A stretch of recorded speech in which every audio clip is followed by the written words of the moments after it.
روزوں کی راتوں میں تمہارے لیے اپنی عورتوں کے پاس جانا جائز کر دیا گیا ہے. وہ تمہاری پوشاک ہیں اور تم ان کی پوشاک ہو.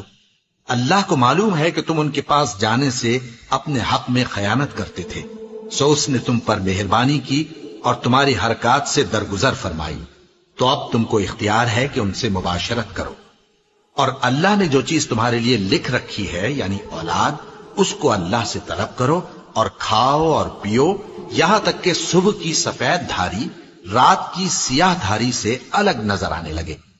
پھر روزہ رکھ کر رات تک پورا کرو، اور جب تم مسجدوں میں اعتکاف بیٹھتے ہو تو ان سے مباشرت نہ کرو. یہ اللہ کی حدیں ہیں، ان کے پاس نہ جانا.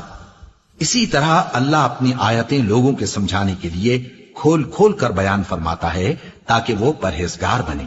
اور آپس میں ایک دوسرے کا مال ناحق نہ کھاؤ اور نہ اس کو رشوتاً حاکموں کے پاس پہنچاؤ تاکہ لوگوں کے مال کا کچھ حصہ ناجائز طور پر کھا جاؤ، اور اسے تم جانتے بھی ہو.